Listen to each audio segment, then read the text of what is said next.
Earth, 2019. Dominant species, human. Galactic potential rating, 0. Cultural affiliation, combination of government and global businesses, corporatism, legacy institution. Species still conservative, superstitious, and religious. Ecologically illiterate, largely unaware of cosmological foundation of love. Level of technological dependence is disturbingly higher than the galactic standard. Species distracted and behavior controlled by technology companies. System error. Advanced concepts detected beyond normal human levels. New galactic potential rating, over 9,000. Transmission type, podcast. Host, the Man of Tomorrow. Brian Sovryn. Source, Sovryn Tech.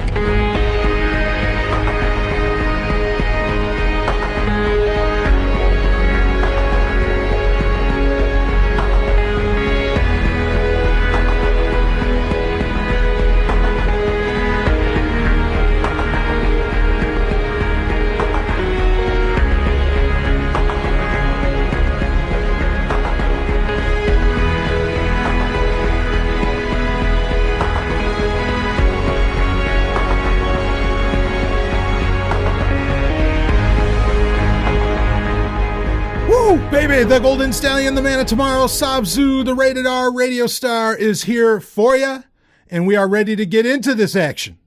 But what kind of action are we talking about? Well, let me tell you. So, first off, okay. I gotta, this is getting released. This is coming out a day late.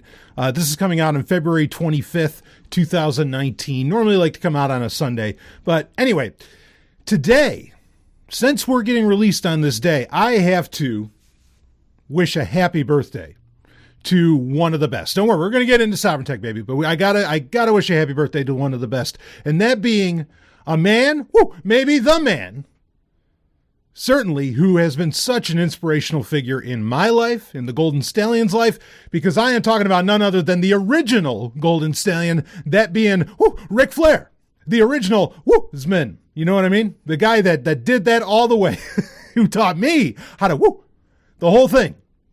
And so his 70th birthday, I can't wrap my head around that. I mean, I know I'm getting old. I'm 37, but the idea that Ric Flair is 70, what the fuck? I feel like it wasn't that long ago that I was still watching him wrestling. Unbelievable, but happy 70th birthday to Ric Flair. So glad that he's still around. Of course, had a really serious brush with death. I guess over a year ago now, he made it, and he's still here, and he's still wooing all over the place, and I love it. So happy birthday to Ric Flair. Absolutely the best of all time. Hey, shit. Speaking of the best, that's what you're going to get in this episode. Now, funny thing. I actually said not too long ago, and I'm the only one that keeps track of this stuff. I don't think other people keep track. I don't think they care. But I make a claim that, I like to boast that every week I deliver, all original content. Okay. Every single week. This week, as to where, and the reason I say that is that there are, when there are holidays, when there are, they have a vacation or something like that, either they'll skip episodes, which, as far as every week, I don't do, or they'll release a best of or something like that. And, I like to claim that I'm here all the time. Now, here's the thing is that I've actually, when I made that claim, and this is, I guess, back in December 2018, and that I wasn't taking, calendar off, Christmas, sorry. But when I made that claim, I had a bunch of people say, actually, we would love if you did that. Do it one week or something. And so there were those emails that came in, but then also a great listener actually put together, and I mean a tremendous listener, tremendous patron. You want to become a patron, you go to sovryntech.com, baby, and you get your hookup. Okay. But just a tremendous listener, great guy. He said to me, he's like, he took out a bunch of clips from my, really the past 6-7 years of Sovryn Tech. He took out a bunch of clips And he said, Stallion, I was like, man, I saw that you put up all these clips. Like, these are great. I think I want to use these. I've had a lot of people asking me for a best of episode. I think I want to use these. And he said, go ahead. He said, go for it, rock it out, have a great time. He loves it. He says, Sovryn Tech is life. Woo. Or Sovryn Tech for life, whatever. And I loved it. And so I was like, you know what? Okay, why don't we do this? Why don't we make this happen? And in fact, so you're going to get about 7 clips. And these are, you're going to notice that the length of this episode is a little longer than what recent episodes of Sovryn Tech have been. You're going to get about 7 different clips here that they include, well, it's a wide variety of topics. There's some tech topics. In fact, there's some very appertinent ones. There's ones specifically. There are, in fact, a story that I was originally going to talk about this week, which was Microsoft and their military HoloLens contract, which there's a lot of brouhaha about that right now. And so it'll be good to reintroduce that. So you're going to get some tech topics as far as that goes. You're going to get a conversation as to why Sovryn Tech exists. We're going to talk about a lot of history, including perhaps a certain passion I have with with ancient Rome. We're going to get into some philosophy. We're going to get into some maybe even some romance. There's a lot here. And each of these clips, look, the reason this episode is clocking in so long is each of these clips run at about 10 minutes a pop. Some longer, some a little shorter. And I was so impressed. I thought it was so beautiful. I said, man, your work's got to get highlighted and I'm going to put it out there. So I think this is a good thing to do. To get people, and if anything, it can be somewhat of a reintroduction. I can think of other clips that I could have put in from Sovryn Tech's history that I consider like some of the best moments, but I want to highlight this listener's work, and I'm so honored by it, and I'm so honored by him that I have to put I've got to put this out there. Now, this listener also enjoys some of the ads I've done over the years, so you're going to hear some classic ads in this.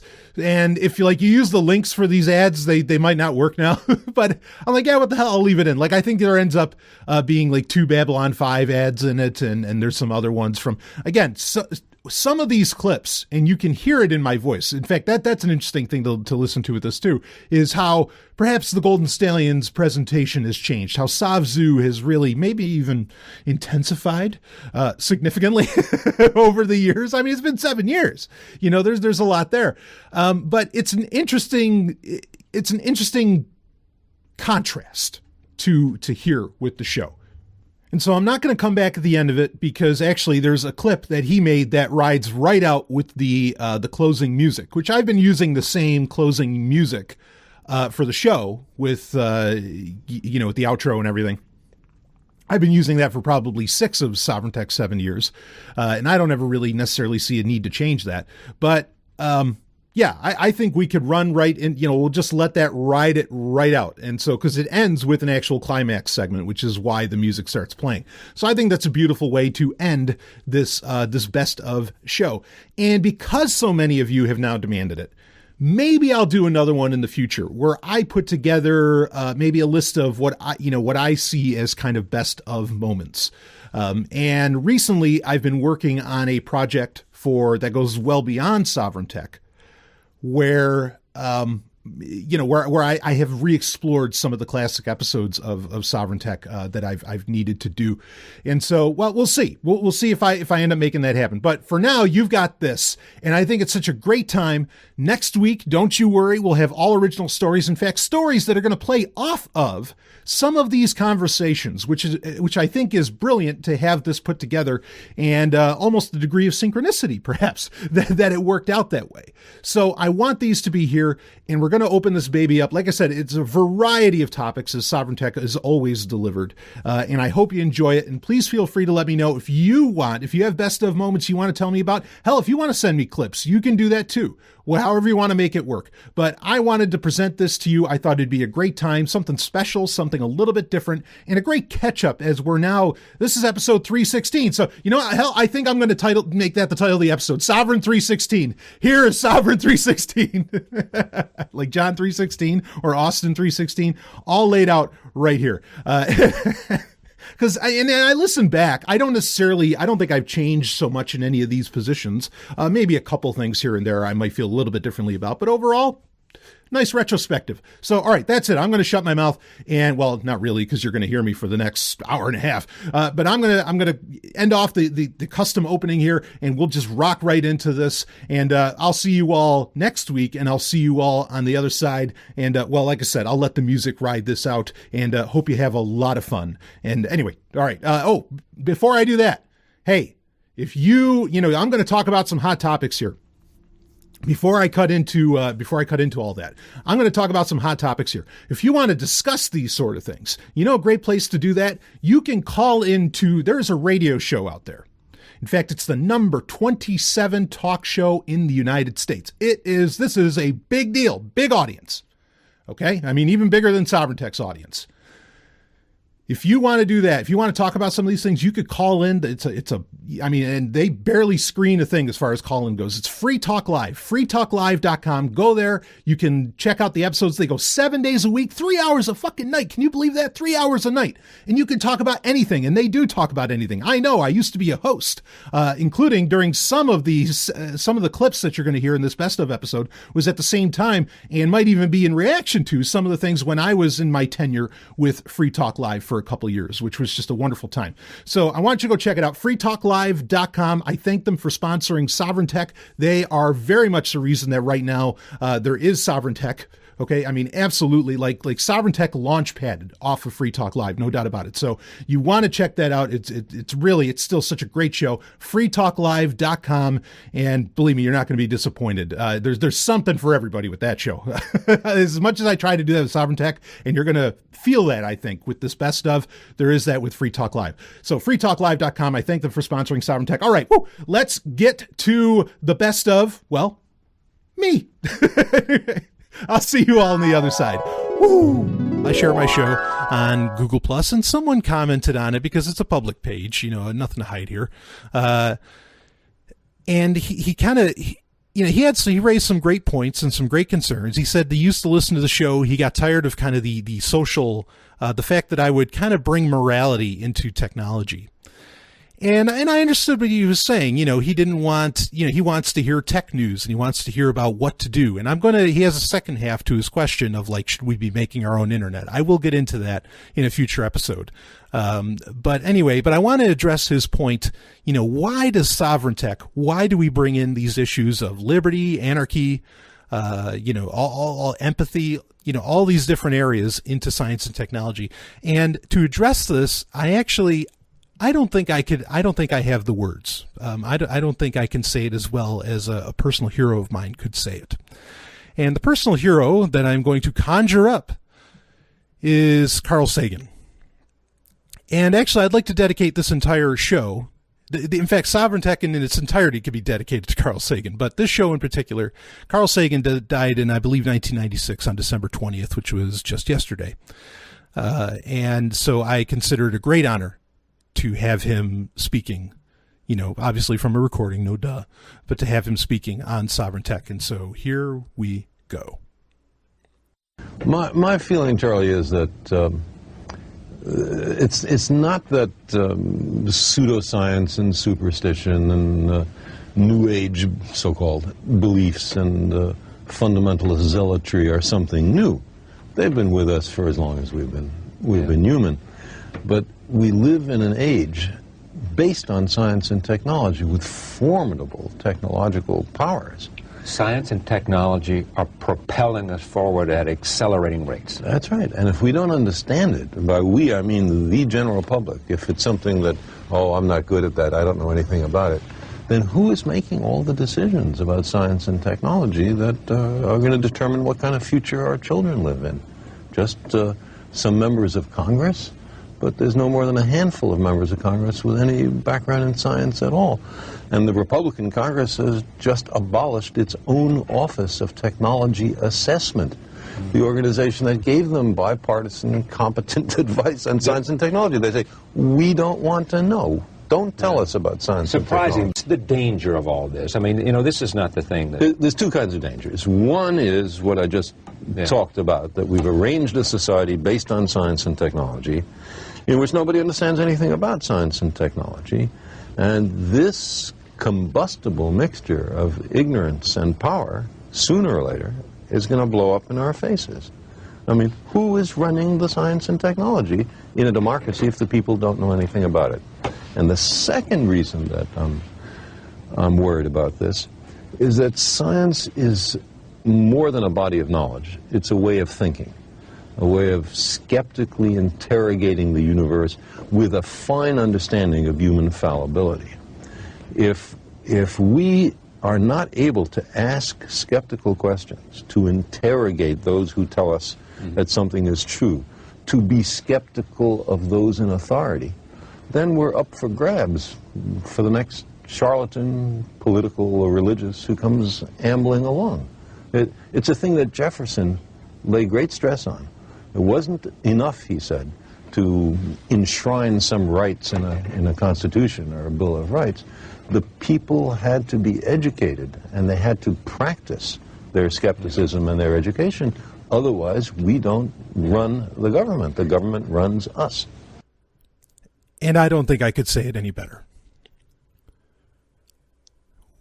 There's a lot of reasons I do Sovryn Tech. Obviously, of course, I want my opinions out there. But at the same time, I want people to understand the society we live in. And like Carl Sagan said, the truly great Carl Sagan said, if we don't understand it, we're up for grabs. As humans, and he'd be the first one to say, forget these borders. That's all bullshit and nonsense. Morality, the social aspects of science and technology are just as important as any other aspect of science and technology. It may be the most important part, because like Carl Sagan said, if we don't understand it, then the person that does is going to end up ruling you. And I don't know about you, but I'm an anarchist, and I don't want to be ruled, nor do I want to rule anyone else. So it's very, very important that we know about these things, and that we know about them with the proper context, and with an important attitude, that being, the anarchist attitude, the non-hierarchical attitude. That's all I really mean by anarchy is, non-hierarchy. One person isn't above the other. So thank you, Carl Sagan, for saying that. Very powerful words from a genuine inspiration of mine. And in fact, actually, I had mentioned I did a podcasting special a little while back, and I believe in that I mentioned that, I really, as far as my style, how I like to present things, showing science and technology with a good understanding of history, I totally took that from, was totally inspired from Carl Sagan. So anyway, great honor, great man, truly missed, died 17 years ago on December 20th. It's great to, I'm more than honored to play any words from that man. Anyway, so to understand, let's get right to it, to our main story, which is going to cross segments here. This was actually sent by an emailer. And, to understand, like Carl Sagan was saying, that we won't be in control of the government will be in control of us. Well, here's an area where maybe we can look into and see the history of the government and technology, a good long history. And this actually comes from Gizmodo, and by Matt Novak, and it's DARPA tried to build Skynet in the 1980s. Hey, look! Got an energy spike. Pull back! Launch. No! Bombing the Narn back to the Stone Age wasn't enough for you? Then we heard it. The sound of something terrible being born. This is madness. Station 3 to Commander Ivanova. Centauri have launched a full-scale assault. Time is coming on! It's our turn now! 2 million tons of spinning metal, all alone in the night. A world where empires rise and fall, where dreams are born and die, where war and hatred are challenged by love and faith. In the third age of mankind, an age plagued by an evil empire that seeks to destroy humanity. It is our last, best hope for peace, for victory, for freedom. It is Babylon 5. Babylon 5 is available for download on your favorite torrent site. See it now to experience the greatest show in television history, Babylon 5.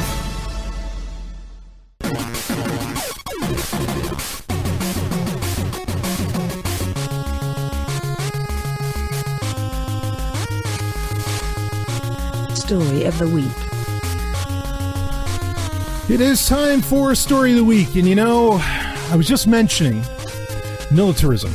Well, and I mentioned how I don't want to congratulate Microsoft too much, moving the mic arm here. So if you hear a little, that's what's going on. Or you just heard me do that. Great. You know, I saved your ears. Or maybe I traumatized them. I'm sorry. But talk about inflicting some trauma. Well, Microsoft. Story coming from Ars Technica here is our Story of the Week, and I want to read about it. Like I said, I'm not going to give them too much congratulations. And, you know, speaking of pornography, like, pornography was definitely giving Tumblr its edge. If there's any reason, I think if there's any reason people are on Tumblr, I mean, I know that, you know, 5-6 years ago, everybody was like, oh, Tumblr is Facebook 2.0, Tumblr is the future, blah, blah, blah. Obviously, that didn't happen for varying reasons.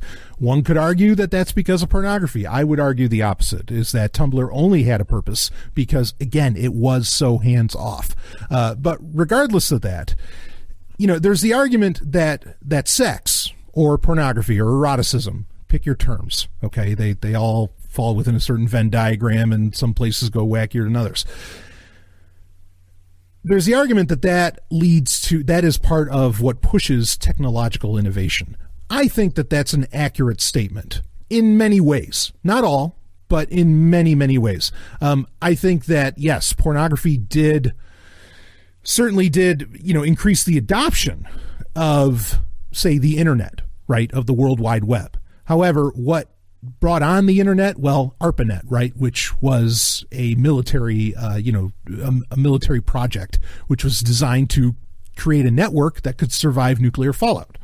So that's what the internet came out of. And yes, it did. Don't tell me, you know, believe me, I wish it came out of the free market, but no, it did not. We need to be honest with ourselves about that. Okay. And did the free market, you know, make it viable? Well, if you want to call pornography the free market, but then you better admit the importance of pornography. The other thing that really made the internet like something viable, honestly, was email ads. And you got to admit to that too. I mean, it's not sunshine and rainbows, okay, that brought the internet to life. And we should really accept that and appreciate that fact and maybe second guess its very existence. But let's be honest here that the military, maybe not as much as pornography, or maybe as much, or maybe more, does push forward technological innovation. And I'm not saying that's a good thing, as someone who is in the military and who is nothing less than ashamed of that fact. Okay, I recognize what that institution is, and I am not giving it any praise. I say this to warn you that any cool technology that you see up and coming, even ones that I might find to be interesting and cool, and that could have genuine use in either, you know, entrepreneurship or to just have a good fucking time, and maybe to fuck, can be perverted, not into pornography, but into some form of militarism. And here's a story from Ars Technica. Microsoft wins $480 million military contract to bring HoloLens to the battlefield. $500 million.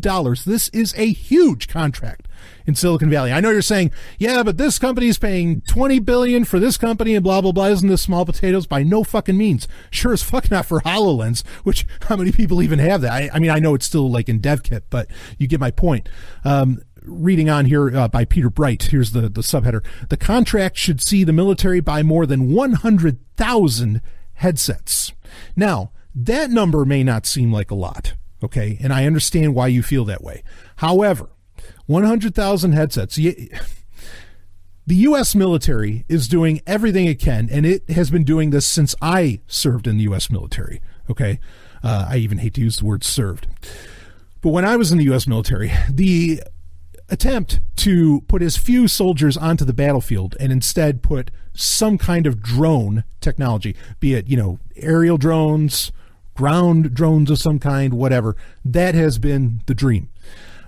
And do you I'll just say this to you right now. Do you think HoloLens could be very useful for making that happen? The reason I say that is, and obviously the answer is yes, because we're talking about augmented reality, and the soldier is actually either making use of data from a drone or is actually controlling the drone from it. Okay, now, so 100,000 of these headsets, especially if the situation is that it's controlling, say, some kind of, remote killing machine, okay, and that's exactly what it is. That turns, one HoloLens headset potentially into a mini army in and of itself.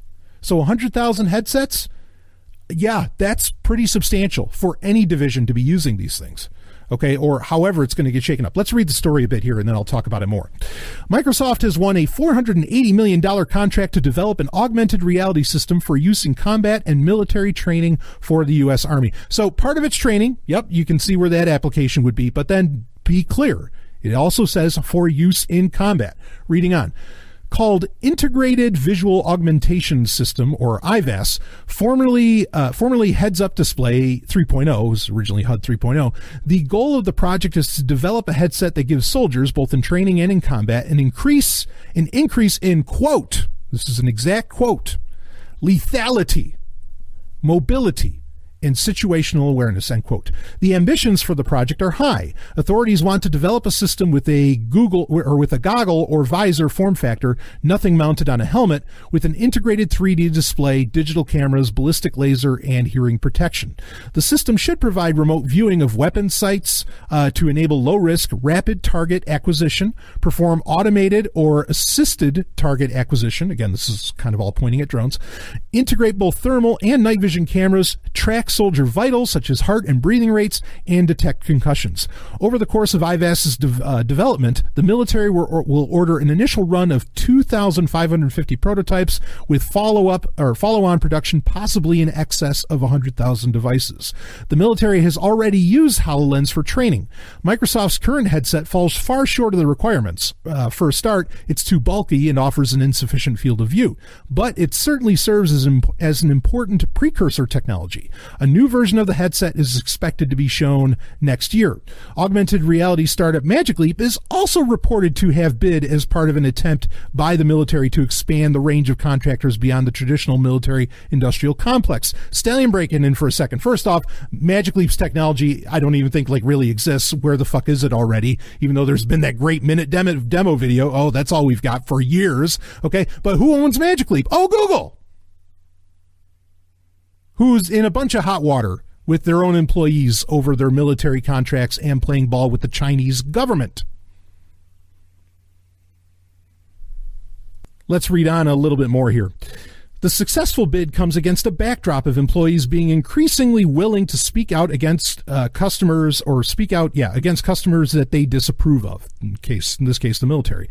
In June this year, Microsoft staff penned an open letter imploring the company to end its contract with ICE. Due to widespread revulsion at ICE's family separation policy, Google similarly has seen substantial internal backlash over its plan to build a censored search engine for China, and earlier in the year, an image recognition system for the Department of Defense, which we talked about both. Microsoft also actually works on a crime predictability engine. Sounds right out of Minority Report for the police. They happily work with that. So what's the moral of the story here? What's the deal? I want you to be aware that anytime you hear some idiot, some asshat, when you see Slapnuts over there to your left, say, oh man, I love Google. Oh, thank you, Google. Oh, Microsoft. Oh, the future you have given us. Oh, it's so beautiful. They are literally supporting the murder of children. These tech giants. Yes, they are. You have to keep it in perspective. And I've said this before, that if you made a heat map, maybe you could put on HoloLens, use the latest in Miltech for that. If you made a heat map of where government money falls, okay, and government equates to military, right? Because that's what government is, the monopoly use of force. We heard that from a president of the United States not too long ago, that's exactly what it is. if you put a heat map down on where government money is and say red meant government money, it would be red everywhere. You can't avoid it. That's a fact. You really can't avoid it. But what businesses sure as fuck can do is not go for the goddamn bid and say, oh, military, we would love for you to use our HoloLens. Yeah, I mean, I hate it because, I mean, sometimes it does make you wonder about, like, the fact that, so, you know, with video games, okay, I'm a serious gamer, okay? Like, I mean, I don't play fucking, you know, Battlefield or Call of Duty or any of that bullshit, okay? I can't do it. But as a gamer, for years, kind of what I've always told myself was that, you know, when people say that, oh, well, you know, I don't know, whatever, this Armed Forces game or Call of Duty or whatever, and well, Call of Duty, there's a whole other case to be made for that. It's trying to recruit kids into the military because the military recruiters literally show up at game releases, at GameStops for these games because they know exactly who their audience is. Okay, so that's fucked up in and of itself. But I would always say to myself, well, you know, okay, I mean, at least these companies aren't working with the military. You know, I mean, yeah, they're making games that are based around it, whatever. It's an epic story, blah, blah, blah. This is how we're taught entertainment has to be, and so you go with it. But there's a separation, right? It's kind of like church and state. It's games and state. There's a separation. No longer. And it feels a little ugly when, and this is what I think can really bring you pause. It feels a little ugly if in our future we're popping on HoloLens. And look, I've been excited about HoloLens in the past because I think there's genuinely amazing therapeutic and wonderful things that could be done with virtual reality. But when you put on your VR headset, and remember that demo that Panos did, that Panos Panay, or well, one of the ones that Panos is on, whatever, they were demoing how like this thing came out of the wall and you had like, when you had your HoloLens on, it looked like you had a, you know, kind of a Mega Man style gun hand or something like that. And you started blasting that thing that was coming through the wall in augmented reality. I think it should bring you pause that same technology that is powering that game is the same thing that is literally assisting in the killing of actual human beings. I'm not saying you are responsible for that. I'm not saying you buying HoloLens is supporting the military-industrial complex. I am saying think about that. Do a gut check. A real serious gut check and ask, hey, wait a minute. And that's all I'm going to say. I'm not telling you, oh, don't use Microsoft's products. Oh, don't use Google's products. Don't do that. I mean, there's plenty of reasons to not do that. You know, I mean, if you want your shit cracked into, or if you want to count on a service, obviously Google doesn't. I was going to crack a terrible joke about the Google not needing the military to take stuff to the graveyard, but that is a horrible joke. And, you know, but you get my point, what we were talking about earlier. Okay. What I want you to get out of your head is any sense of praise for these companies or any idea that somehow they give a shit about the individual. I'm sorry, you can't support the military and then say in the same breath that you give a goddamned about human life. You can't.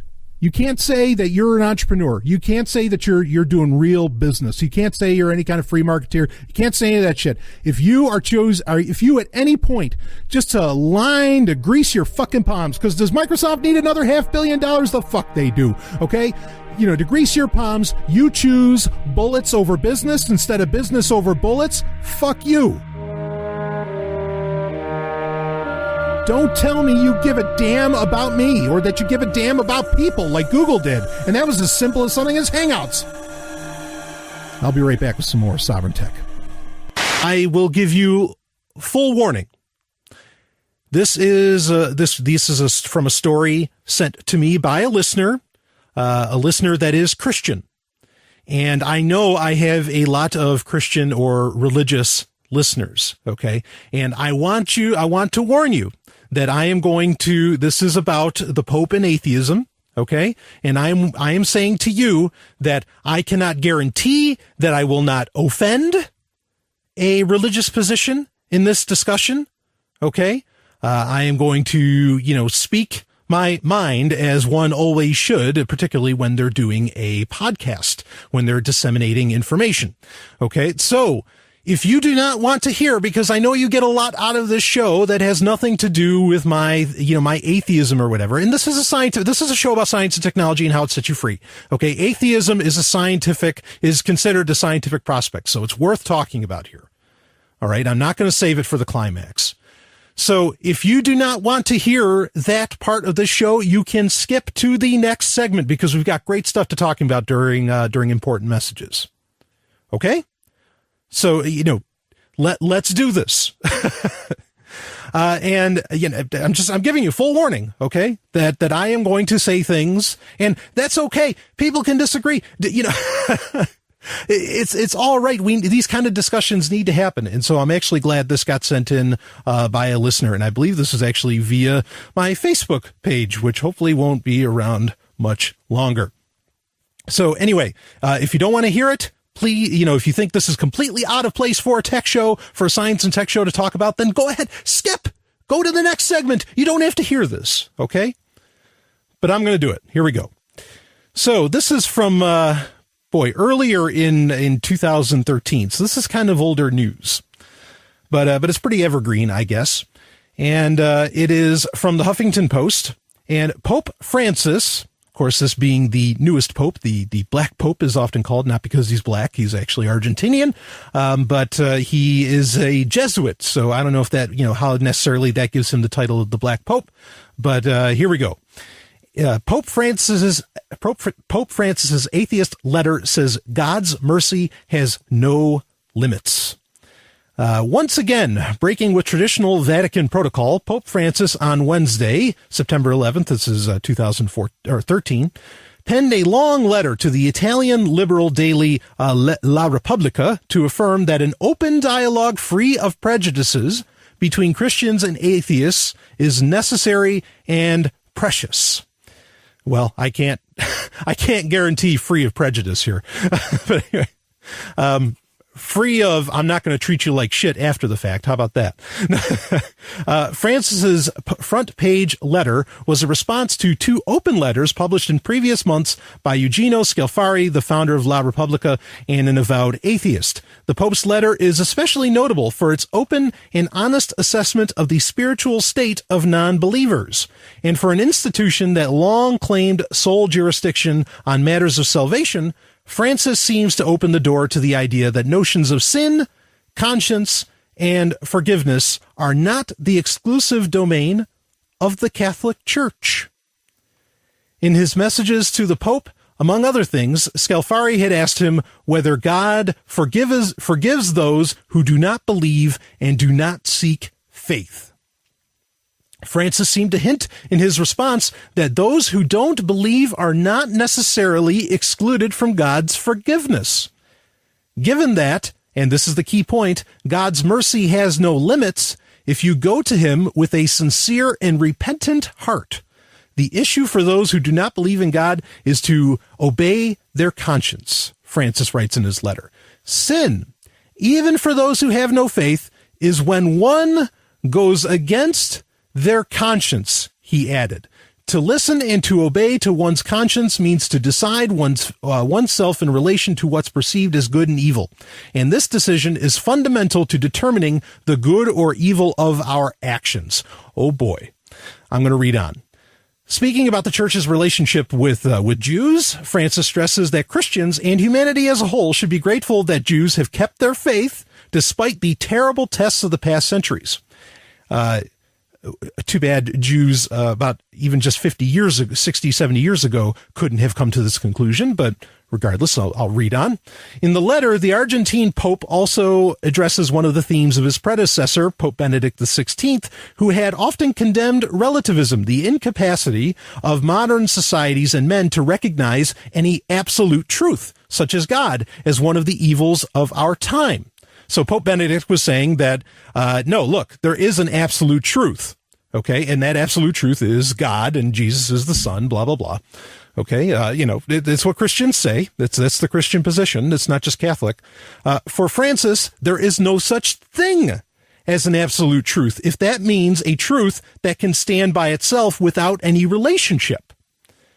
Truth, according to the Christian faith, is God's, this is the Pope talking, Pope Francis. Truth, according to the Christian faith, is God's love for us in Jesus Christ. Therefore, truth is a relationship. Francis concludes, despite the slowness, the infidelity, the errors and sins it committed and might still commit against its members, the Church, trust me, has no other meaning and goal but to live and witness Jesus. And that is the article. Okay. I can come at this from quite a few different aspects, because I was raised a Jew. Later, my parents converted to Christianity. I became an atheist as a teenager, ended up going into the, going into the military, became a Christian again while in the military, stayed a Christian for quite a few years after that. What's the saying? How Paul was a Pharisee of Pharisees. Okay. I was a Christian of Christians. Believe me. I poured a ton of money into the church. I poured a ton of time into a church, not Catholicism. Okay. But it was more non-denominational. All right. And actually, when I was having a quote unquote crisis of faith, I will admit to you that I almost became a Catholic. And I'll tell you why that is.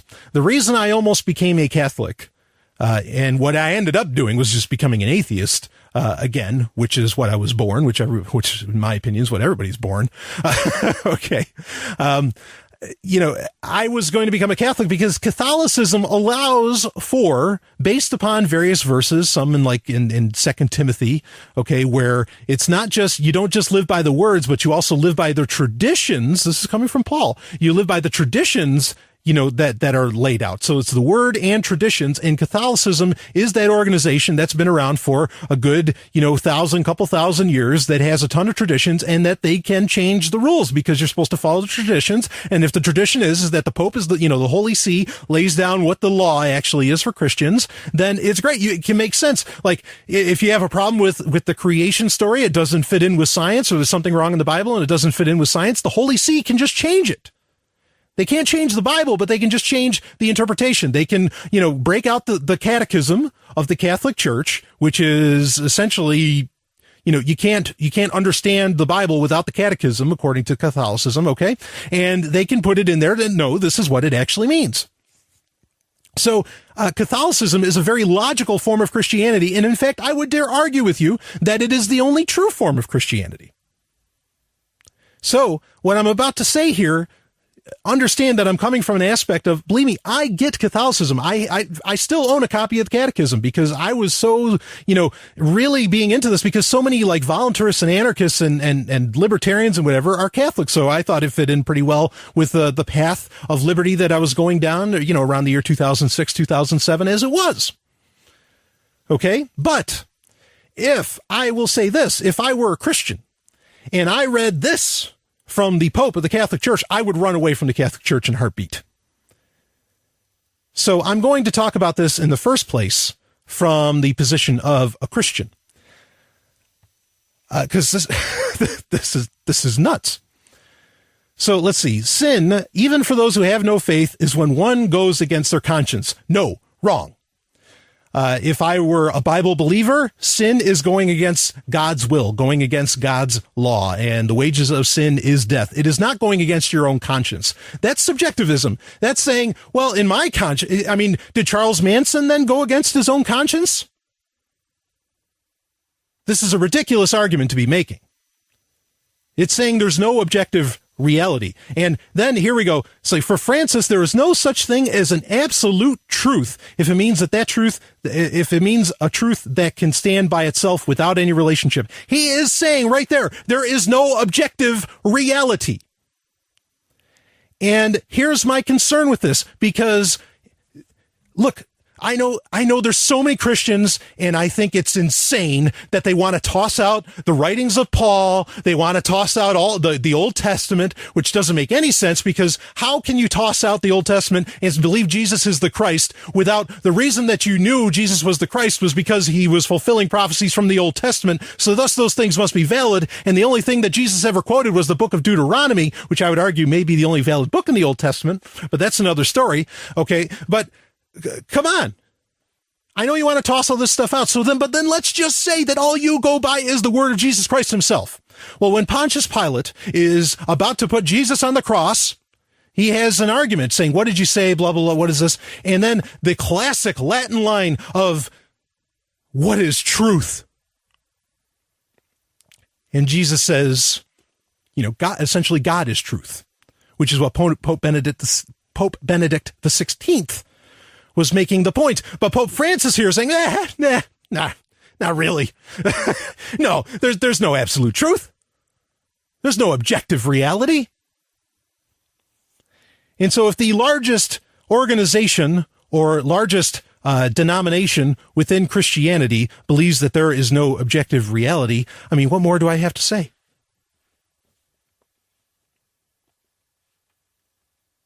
So I take a lot of issue with this in a lot of ways. Okay, first off, what the Pope is saying is positively ridiculous from a biblical standpoint.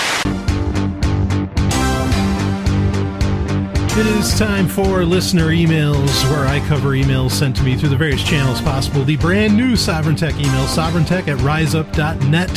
Thank you, anarcho-commies, for letting me use your electrodes. I They've love accepted it. you. That's right. And I am, of course, joined by the incredible, astonishing, wonderful, beautiful Dr. Stephanie Murphy. Thank you for being here. Thank you. Hi. Always a pleasure to have you on. And it's an open door policy. Come on in, and you can take a mic. Open door? What? Whoa! Whoops! Sorry. Inviting people to the party. That's right. Anyway, well, the open door was for you. Everybody else, I'm gonna slam it in their face. It's a private open door. Gotcha. Yeah, okay. Gotcha. Yeah. All right. Anyway, no biometrics involved. So this week I got a question. I actually got this a little while back. I have a lot of listener emails that I have to cover. Please keep them coming, though. Please keep sending them, because that way also I don't have to transfer them all from the original Sovryn Tech email address, and they can get to the riseup.net. If you do email the other address, I'll still hold on to that for a few months, but so that's fine. But anyway, and this week, essentially the email was, Brian, you're doing a great job. Thank you. Enjoy your show, all, which is great. But then it's, what's with the Romans?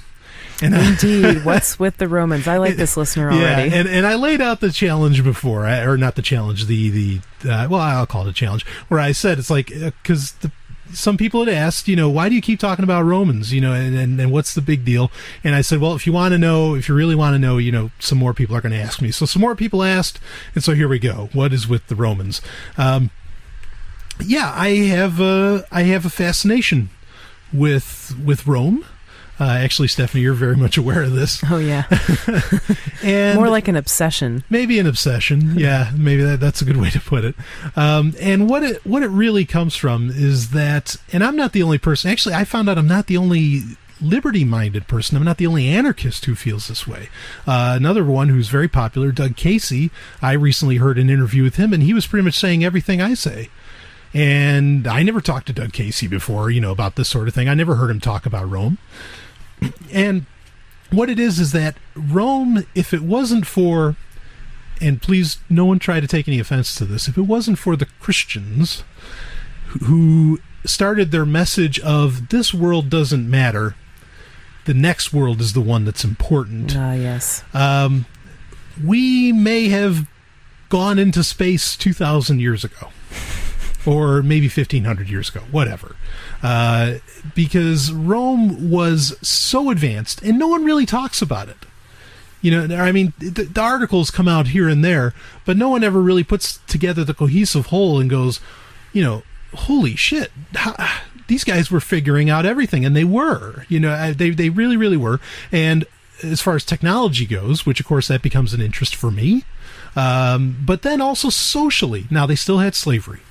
There's no question about that. They still had slavery.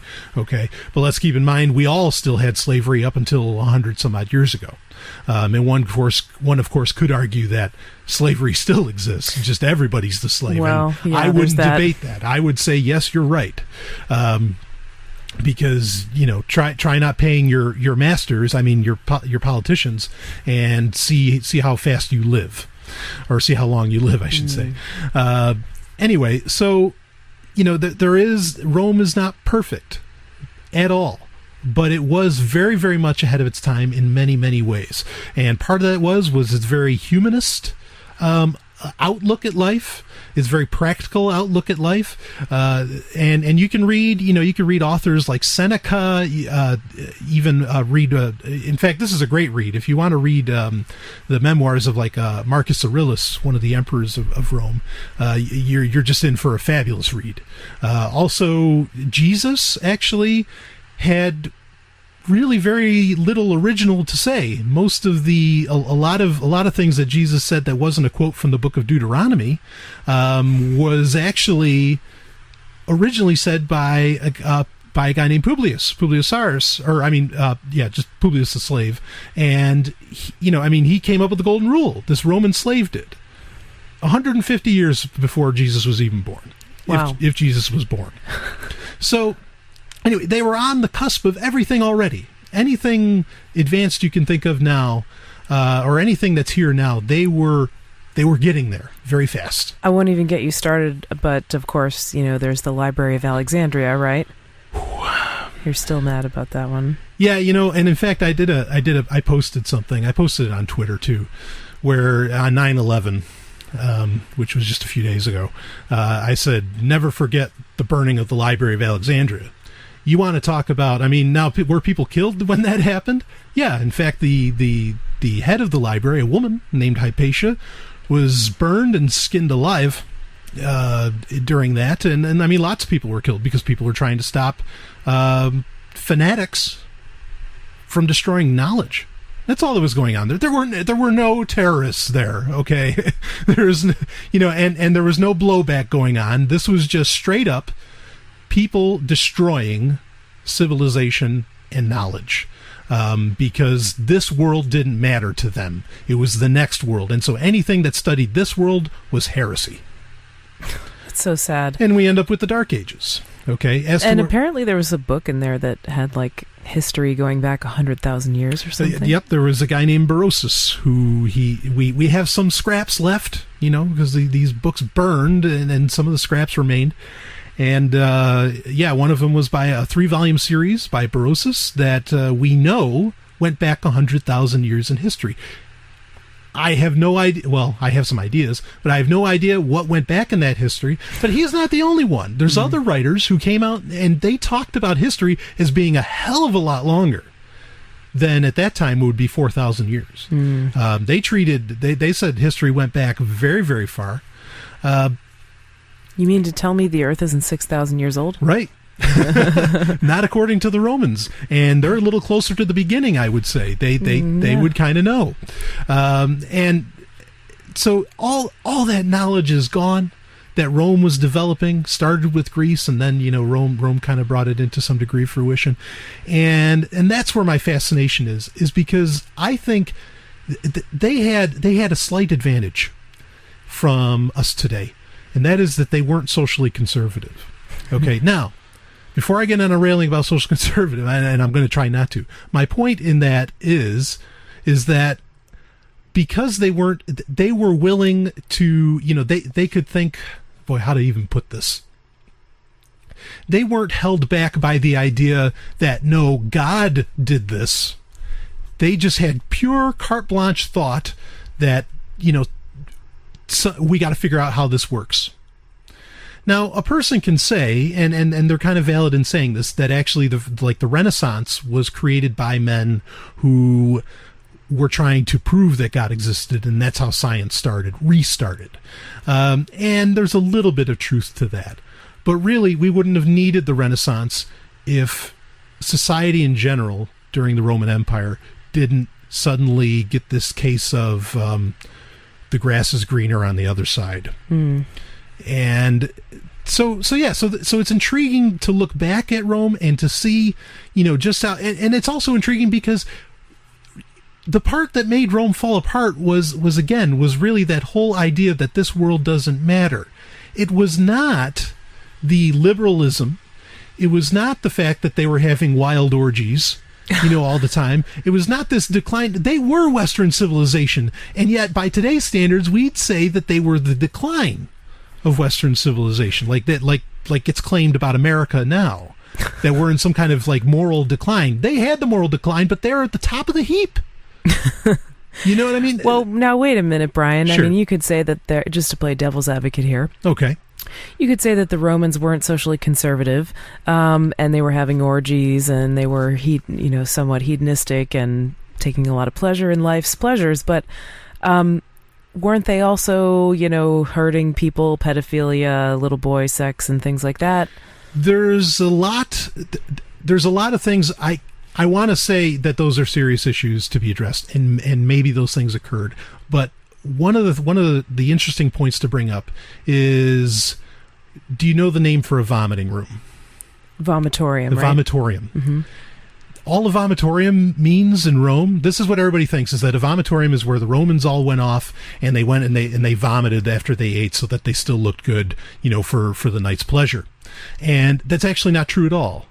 That entire idea comes from the play of Julius Caesar, where it says that Julius Caesar went into the vomitorium and he was ill because it was an assassination attempt. He got poisoned. Mm-hmm. Okay, but all vomitorium is a large hall.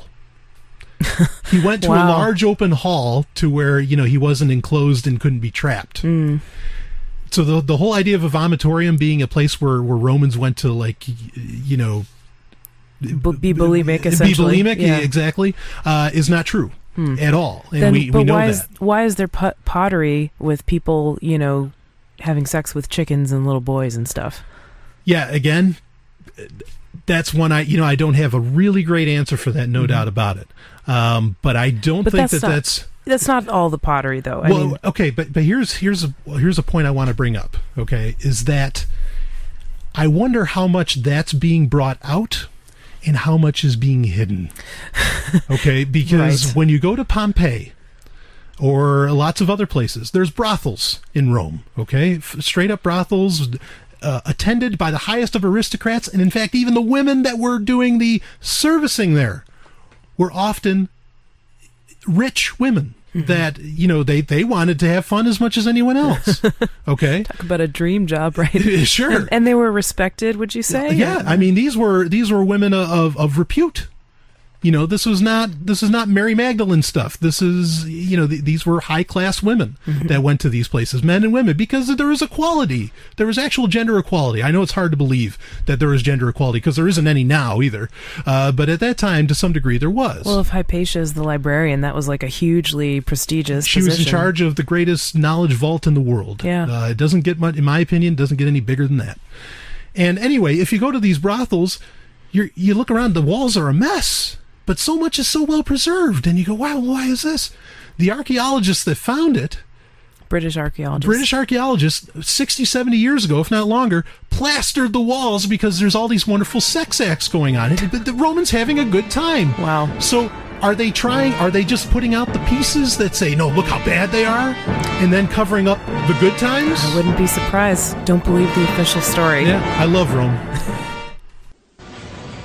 Got an energy spike. Launch. In the third age of mankind, an age plagued by an evil empire that seeks to destroy humanity, it is our last, best hope for peace. It is Babylon 5. All fighter squadrons launched. Get us out of here. Return fire. Freeze them! Watch Babylon 5. You can watch Babylon 5 and experience the greatest show in television history. The last question I want to address is that I got a phone call from a listener that I have a lot of Sovryn Tech and of Free Talk Live. So the phone call was to Free Talk Live on a Sunday night a couple weeks back. A guy I have tremendous respect for. He asked a very valid question of me on the show, on the Sunday night show, which I regularly host. And he called in and he said, he's like, Brian, you keep calling yourself a feminist. He's like, why do you do that? Don't you think that's a pretty inaccurate term? Don't you think that's problematic? And it's something I had been meaning, because I had gotten other emails about this, like, why do you call yourself a feminist? I can't believe you do this. I had gotten other emails about it. And so I was glad he called and asked, because it gave me the chance to really express, not just to the Sovryn Tech audience, but to the Free Talk Live audience, why I do identify with that term. And I want to address that here quickly, because I don't think it takes long to explain. My reasons for calling myself a feminist are, and my affiliation, I guess, with feminist history and feminist thought is that it's the only school of thought, philosophical school of thought. Okay. And it is that. I mean, look at Emma Goldman. That's philosophy. It's the only one that has attempted to attack social conventions, or not attack, but to question them and to process them. Social conventions like marriage, family, the idea of, mom, dad, of even really sexual issues. Okay. All these social conventions that we have that we consider, normal, with or without religion, because sometimes the state props these things up, right? Like the state loves you getting married. I'm not, and please, again, I'm not knocking marriage. If you're married, I know people that have tremendous, very happy marriages, and their marriages don't keep them from having fun with other people too, frankly. So I'm not knocking marriage. I'm just saying in general, that the state loves the fact that people get married, loves the fact that they have children. All this stuff, they love the fact that you work all the time, and so they can collect taxes on you. All this business. Okay. And so, no one questions, actually the lovely and hyper intelligent Dr. Stephanie Murphy has a funny phrase for this, and she calls it the marriage industrial complex. Okay. And it's clever, because it makes you wonder, like, yeah, how much is the nuclear family, the family, the normal family as we know it, even if, let's say, it's a mom and a mom, it's a lesbian couple or it's a gay couple, even, or, homosexual couple, whatever way you want to phrase it. Even if it's that, how much does that institution propagate the state? Okay. I'm not saying there's anything wrong with you being married. All right. That's not what I'm saying. I'm just saying that there's a school of thought. There's only one school of thought that I know of throughout history that questioned those things. Okay. And that questioned whether or not humans are meant to just be baby makers, or maybe we can evolve beyond that. All those kinds of things. Okay. There's so many social conventions that feminism addresses. You read the works of like Emma Goldman and you'll find out about them. Okay. So that's really where my, that's where I come from in using that term, mainly. Okay. There's plenty of other issues as well, that I identify with, and that I'm concerned about. I've talked about rape culture before, and if you need an example of rape culture, the TSA. Totally societally accepted. And they admittedly pull, conventionally beautiful people out of line to feel them up. Yeah, you want to call that molestation, fine, but that's a pretty fine line to draw. Okay, between rape and molestation, you might as well call it, really, fine. Is it rape when they take the blue glove and they start doing cavity searches? Yeah. Okay. Or when you have in New Mexico, when you have a guy who gets multiple colonoscopies to find drugs, he gets multiple colonoscopies. Colonoscopies are, life-threatening procedures. These aren't things you just do. You certainly don't do 2 or 3 of them, to a guy, when clearly there's no sign of drugs in the guy's ass. All right. And so the only philosophy that discusses rape culture is feminism, okay, by a name. Now, we can come up with another term, the term individualist. I dig that. I'm all for that. We can come up with, gender equality, all that stuff, but that doesn't really surround, like, how do we talk about social conventions in general? Okay, and like gender conventions and things like that. How do we surround all of that? Just saying individualist and things of that nature. Yeah, maybe that works, but it doesn't like really say it. So, but anyway, I just wanted you to know where I come from on that. Okay. I don't come from it as men are assholes, men are evil, kill them all. That's not where I come from on that issue. Okay. So I hope that clarifies that, and I'll be back with more.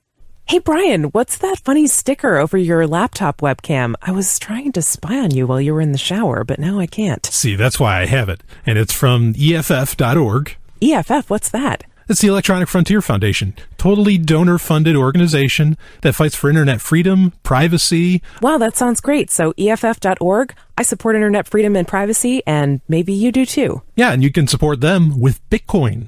The Electronic Frontier Foundation at EFF.org. Game Talk.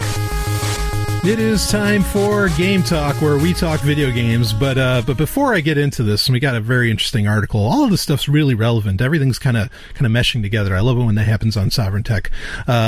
But Stephanie and I, we were talking about the NoFap movement, and I just wanted to announce this. I don't know. I mean, anybody who's like seen my Facebook page will know, but I'm actually the non-hierarchical president of it's a collective, is it? Yeah, of the GoFap movement, which I readily support everyone's right to, or hashtag GoFap. GoFap. Yeah. Anyway, I don't need to say anymore. You know what I'm saying.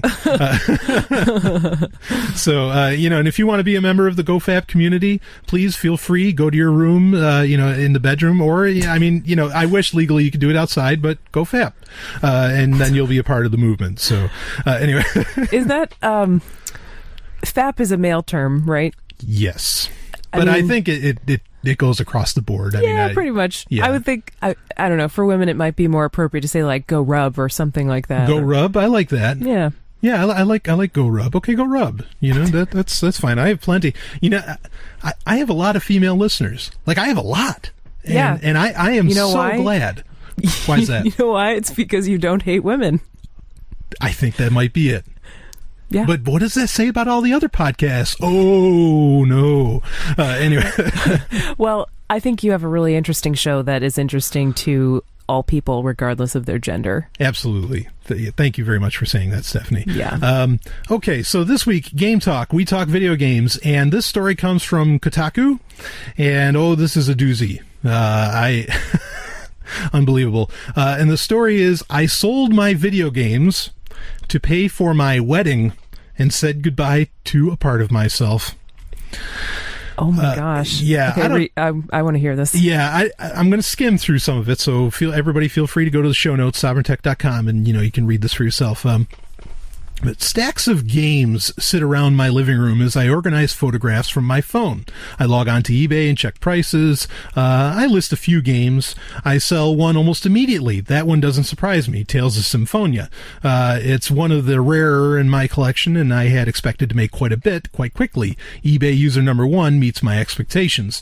We had finished our wedding budget a while before I began selling games. I've been asking myself where all the money is going, and I've yet to come to any sort of satisfying conclusion. Planning a wedding is an expensive project, even if you try and cut as many corners as possible. Yep. Yeah. Our wedding isn't even that big, but it's big enough. And when you have an expense this large and you don't have enough money to cover it, you begin to look for ways to raise some dough. Tonight, I started selling my video game collection. Just as a quick aside, I know some couples who have gotten married and they went into debt to pay for the wedding. And it's like, oh yeah, you're starting off a life together and married, you probably lived together before that, but you're starting off your marriage with a bunch of debt. That's a stress. Yeah. Right? I am, and I'm sure. Just to pay for this big party. Exactly. I'm sure most of my listeners are already well aware of this, but I am anti-marriage. I'm not saying if you got married or if you want to get married, somehow you've done a moral evil. I'm not saying that, okay? I'm just saying that I don't get the point. I've been married. And it was a mess. And does that color my perception on it to some degree? Maybe. But then that's also experience where I can say, hey, there's problems here with this institution. And I mean, you can get married in New York for $50. I mean, that's all it takes. Well, that's the legal marriage license. Right. Yeah. So, I mean, well, yeah, really, you can get married. I just think we need to deconvolve the love from the piece of paper and the legal stuff. And the ring. Yeah. Yeah. Yeah. I made this claim in the past that, if a piece of paper and a ring are required for you to somehow advertise and secure your love for one another, you've got more problems than money. You've got more problems than anything. I mean, because that should not be necessary at all. Right. Well, the piece of paper and the stuff surrounding it kind of reinforces this paradigm of love that maybe doesn't work that well for everybody. Yeah.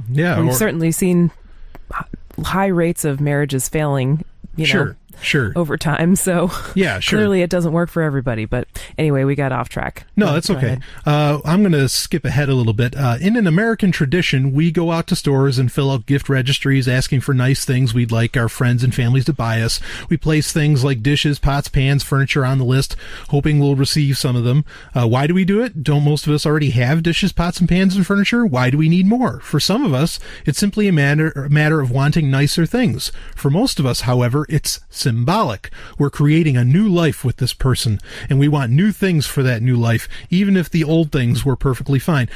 I mean, is anybody listening to this, like, going, what the hell is this guy talking about? He sounds really confused. Oh, yeah. He sounds like he's desperately trying to fit into these cultural conventions, but he doesn't really agree with them in his heart of hearts. Yeah, I mean, exactly. All I'm hearing here is this guy saying, oh, I'm a big boy now. Yeah, time to put away the toys. This is what everybody's always told me I have to do. I guess I gotta, buck up and do it, right? Yeah. There's no other choice. Yeah, absolutely crazy. I'm going to skip ahead even more, and pretty much I'm just going to cut to the chase here, where he says, I still have some video games. As mentioned above, there are a few titles that hold a special place in my heart, and I will never get rid of them. Yeah, right. My video game closet, however, is remarkably empty. The auctions are over, I've received my payment, and the games have been shipped. There's nothing left to do but look at our wedding budget and decide how to best apply the money. I'm not sure what video games will hold for me in the future. I'm sure they'll be there. They've been too important over the years to completely let them go. However, it's important that I don't forget that I will no longer be alone in life. I will be part of a pair, part of a duo. My time will no longer be my time. Just as her time, just as her time will no longer be hers. It will be our time, and I'm not entirely sure what that will look like. Oh, what? Why would you voluntarily enter into a situation like that where your time is no longer your time? And he's thinking of that like this is this completely normal thing that everybody has to do. What? I mean, oh yeah. Wow, I'm shocked. Yeah. All right, I'm going to read a little bit more, then we get to talk more. They say the first year of marriage is the hardest. All right, no, I've got to stop. Then why do it? If it's so fucking hard, why are you even bothering? This guy just got rid of half his life. I mean, Tales of Symphonia, he probably sold that for quite a few $100, if not more. What is he? He was proud of it. He's like, I know the value of this. And he's not only that, but he's throwing away his former lifestyle, and he has no idea what he's going to do in the new lifestyle. He's where coming his right time out saying, is not his own. Right. I don't know what this is going to hold for me. Are you kidding? You're going to sign a contract with someone, and you have no idea what comes into that? Yeah, and like it's almost like the people who wait until marriage to have sex. It's like, what are you like? So this means while he was dating his wife, he was still playing the video games, and he's never not played the video games. But once they sign that magical contract, he's going to suddenly stop. That makes no sense. Yeah, there's a T-shirt out there. And he has no idea what it's going to be like. Yeah, there's a T-shirt out there, okay, that shows a man and a woman about to get married. It's like in 8-bit, like in graphics. And then at the bottom of it says, game over. No kidding. Yeah. No kidding. Yeah. No, this is our time. I mean, that is just mind-boggling to me. It's kind of scary loss of individuality. I mean, your time is always your time. You're your own person. Even if you're part of a relationship, even if you love somebody else, you are still your own person. Right. And if the video games is such a big deal, which it seems to be. I mean, this is very serious for him to go through. Why isn't your partner into video games? You know, like if it's that much of a part of your life, now it's okay. I mean, a person doesn't have to perfectly match, to be happy or to have a life, happily ever after or whatever. Okay. But like, if it's this crazy, wow. And in fact, I mean, these games. Yeah, it's a big part of his life. Yeah. I mean, these games are going to pay for his wedding. That's huge. Right. Yeah, maybe he's even like a pro gamer or something, and he makes an income off of it, and his wife maybe doesn't share that interest or doesn't like the video games. Yeah, and that might be a problem. Yep, and you bring up a great point.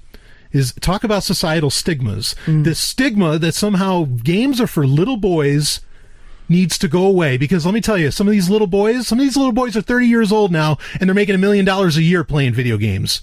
Some of these little boys are 15 and they're making $1 million. Yeah, sure. And a lot of women, a lot of girls doing the same thing. They are up in lights. Yep. Okay. Yeah, they're famous. They get sponsorships. Oh, they yes. win tournaments. Yeah. This societal, idea that, video games are for kids, that's got to stop. Yeah.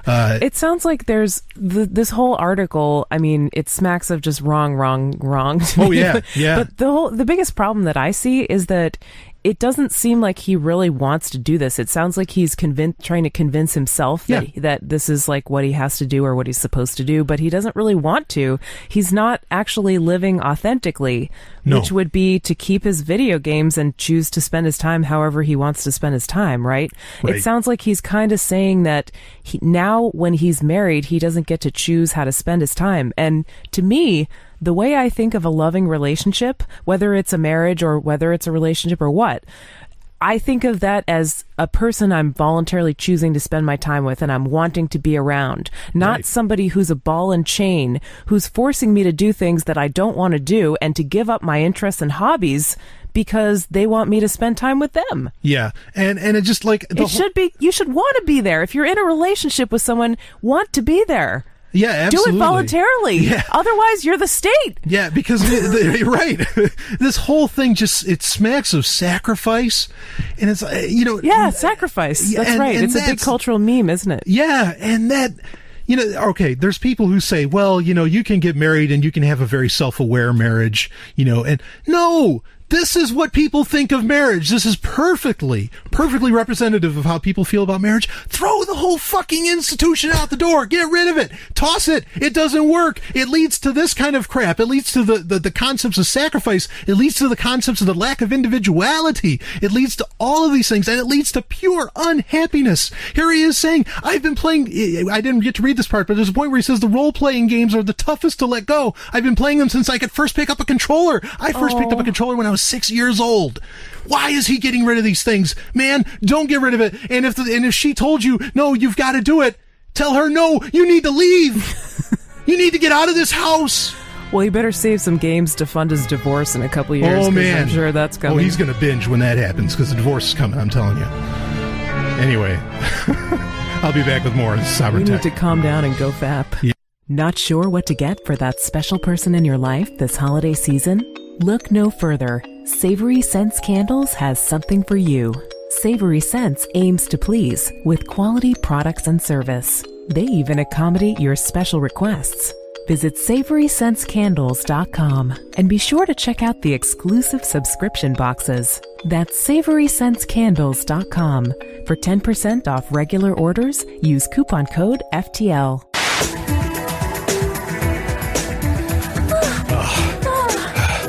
Oh, Natalia. Oh, it feels so good. I'm so close. I know what you need. The climax. It is time for the climax in all its glory. The lovely and hyper-intelligent Dr. Stephanie Murphy, the producer of the show, she is laughing. She had yet to hear all of these come together. She did great, phenomenal voice work on them, and had great input. And she's just here laughing at the quality of the or at the the new intros. Anyway, the climax is where it's essentially pick of the week. I just renamed it for fun. And it is where I talk about whatever the hell I want to talk about. And, it could be a topic, it could be a book, it could be a movie, it could be a TV show. Not that I expect it to be either of those, unless it's like something from way back. I'm not finding a whole lot of fun to talk about in modern entertainment. But this week it's a topic, and the topic is actually polyamory. And I mentioned on Twitter I think on Sunday on Twitter, I said, next week I'm going to talk about polyamory. Because I'm really feeling polyamory is kind of it's kind of a big deal in the liberty movement, okay, in anarchist circles and liberty circles. You take your pick on whatever term you want to use. You know what I mean? There's a lot of free thought, a lot of free thinking that goes on, questioning the institutions that exist today. Of course, some groups don't question the institutions we have at all, other than, we don't like government, but, we still love the nuclear family. And polyamory is one of those things that a lot of people, want to take on and like, oh, this is great. I can have relationships with multiple men, multiple women, a combination, of all of that. And polyamory is essentially that. It's polyamory, multiple love. It's not polygamy. Okay. That's a totally different thing. Polyamory generally exists outside of marriage, but it's a catch-all term. It's a big tent term that could be used for, just meaning that you have relationships with more than one person. Now, the instantaneous arguments, of course, that always come out against polyamory in the idea that you have, say you have two girlfriends, or you have two boyfriends, or you have a boyfriend and a girlfriend. The instantaneous thing that comes out about that is that, oh, well, you're not really committed to anybody. You're only spending like 60% of the time with one person and 60%, 40% with the other, blah, blah, blah. That's, of course, that's bullshit, because I don't think anyone would ever say that their love for their child, whether adopted or biological, that there is a greater love on planet Earth. There isn't. A person's love for their child, admittedly is the greatest that's out there. But somehow the greatest possible amount of love that you can have can actually be applied to multiple people. That is, you have more than one child. Now, people say, well, that's different. Well, no. Let's break it down. Is it more love or less love than you feel for your partner? For your girlfriend or boyfriend? And I think most people would say it's more. Yeah, but it's not like my dick's getting, or it's not like another dick's getting put in me or something like that. What is that? So what? Oh, I see. This is all about PIV and all that, because love is all about that, right? Gotcha. Understood. No, it's just, look, I like to be a nice guy in general, but really, like the opponents to polyamory, I mean, it's just, there's no argument that holds up. It's stupid. They're just bringing up that they may as well be Christians. Okay. Or they may as well be some kind of fundamentalist in some religion, whatever that may be. Stop. Now, flip side of that, is it somehow making, because their arguments are invalid, is it somehow making monogamy invalid? No, you can choose to be monogamous, and that's fine. You can choose. That's the whole point, is you can take your pick. It doesn't matter. Do whatever you want. Okay. Have the relationship, as long as it's voluntary, of course, have the relationship that you wish. Okay. So I'm not knocking monogamy at all. Feel free. If you have a great monogamous relationship, and I know people that do, I am so happy for your happiness. I really am. It's important to me. Okay. That's love, is when, that's empathy, when you feel for the other person, and you really, you experience joy in their joy and pain in their pain. And so I don't want to feel your pain. I want to feel your joy. So I am glad. Okay. Got that? I'm not knocking monogamy. So, but ironically, I am going to knock most of the people I've experienced in my life that practice polyamory. I've had, multiple relationships at the same time,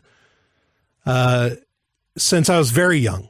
I like to say I've known since I was 15. I was like, this doesn't make sense that I can only love one person. That just doesn't gel. And most people are serial monogamous anyway, right? Oh yeah, my heart belongs to you until we get divorced and then my heart belongs to somebody else. It's like, wait a minute, I thought you can only love one person that way. So, since I was about 15, I think I realized that. Since I was like 17, 18, around that, that area, late teens, that area, I was in love with a woman who was my age and then a woman who was in her 30s at the same time. Love is not a bathtub, it's an ocean, right? That's the great saying.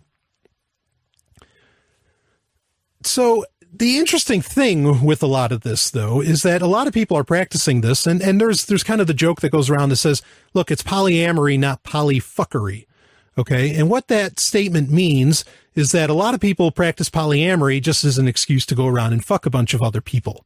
It's not actually relationships. It's not actually like, it's not an expression of love per se, romantic love or relationship love or whatever. But here's the problem that I'm seeing. Now, women seem, for whatever reason, to be far more equipped, or to be more easily equipped to handle these sorts of things, where they can handle loving, other women, more people, pretty readily. It's not always true, but that seems to be far more possible. The real problem seems to be with men, where men can't seem to handle that, say, their girlfriend, and I'm only talking about this type of relationship right this second. I know there's, men and men, boyfriends having boyfriends, or, guys having boyfriends, etc. I'm not talking about that necessarily, though maybe that falls in the same purview. I just don't have any experience with that myself. Okay. Let's say your girlfriend gets with another guy. Okay. You're a guy. You have a girlfriend. She gets with another guy. You want to explore polyamory. What happens when that guy comes around? I bet you feel sick to your stomach. Like something's like not right when you know that this other guy is putting a dick inside of your girlfriend, as if somehow you own her vagina. Now, please, I'm not insulting you. I'm just saying that this is probably what most people feel. I don't feel that. I like to think I don't have any, quote unquote, jealous bone, but I'm in my body. Okay. But a lot of the guys I encounter seem to do so. And this is a real problem. Relationships, and again, we're talking about real polyamory, where not hookups, we're talking about real polyamory, where another person loves another person and, their boyfriend, girlfriend, whatever term you want to use, partners, you pick it. And oftentimes it seems like the guys, one of two things will happen. Either one, and they're kind of related. One is they'll pretend, they won't say anything that, they'll pretend that you don't exist, essentially. And they ignore, you as the guy with the girlfriend. They ignore you, and there's no communication there. Now, again, not everybody has to be chummy, but there should be some kind of line of communication if you are all in some kind of relationship. You don't have to be in a relationship with the other guy, by no means, but there should be some form of communication, okay? Just because, again, like I said, love, empathy, that's all about, having happiness in the happiness that your partner, that someone else experiences, like your girlfriend. And so she's happy with this guy, then, knowing more about that, should make you happier. And so I feel like there's this overall, most guys they can't handle other dicks being in the room. That's the way I see it. That's how I see things. And a lot of couples will they'll do this, where they pretty much, they do a, don't ask, don't tell policy. Well, I won't, go ahead, you do whatever you want, just don't tell me about it. I can't handle hearing it. Or you go ahead and do whatever you want, just don't tell me, I can't handle hearing it. And if that doesn't raise a huge red flag on perhaps the emotional maturity of a person, it's like, yeah, go ahead. I can't deal with the idea of another dick being in you, or I can't deal with you putting it in another pussy. Am I the only one that sees the problem with that? But that seems to be how a lot of this goes. Or then it's just the simple fact of like that there's no communication between the other partners in the spectrum of polyamory. And that, I mean, it takes all different types, right? But like, if people can't just even be like semi-cordial with each other or something, it gets very, very strange. And so I can't help but feel I've very rarely seen the group, especially in liberty circles, anarchist circles, that is actually pulling off polyamory in what I see as a very healthy way. You don't have to please me as far as, my judgment on things, please. Okay. I'm not saying that, but I'm just saying as far as, overall, I'm not seeing it. And I don't get it because people will all read the same books. They'll all read The Ethical Slut. They'll all read all these great polyamorous, books. And somehow they miss those chapters that talk about that. Hey, no, you got to communicate. You got to know what's going on. There was an article in, I think it was in Vice this week that was talking about how millennials are doing open relationships a lot. And one of the guys in it, and this guy was only like 19 or 20, he came right out and said, yeah, he's like, if I have a woman over, she gets to meet my girlfriend and everybody gets to hang out. I like everybody to be friends. That's perfect. Someone's got it. Someone's got it right. But of course, that person's not in liberty circles. And I guess I kind of, part of me wonders, is that because libertarians have this, hard on for the idea of ownership of property? Ooh. Half joking there. But it's disconcerting because, we're really, Jeffrey Tucker wrote a great guide. In fact, I might do something kind of similar. I loved what he did. It was called Preparing for a World Without the State. Well, in preparing for a world where there isn't the monopoly use of force, aka governments, I think we need to get a pretty good understanding of empathy and love. We got to get out of this, oh, that's my woman, that's my man, all this stuff. I mean, it can be fun to say, but we got to get out of the mentality that that's like really so. People can do whatever they wish to. Leave them be. Okay? We've got to get to that stage. And I think, if you want to choose monogamy, that's fine, but polyamory might be key to going that way. Maybe that's what we were designed to do, according to Sex at Dawn. Your thoughts, you can email me, sovereigntech@riseup.net. Carpe Lucem. I'll see you on the other side.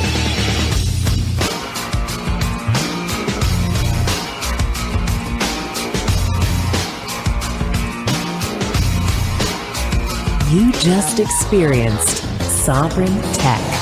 Go to sovryntech.com, that's SOVRYN tech.com, and connect with us there. Find links from today's show and catch our podcast feed. Sovryn Tech is copy heart. Copying art is an act of love, and love is not subject to law. So please share the show however you like. Welcome to the evolution.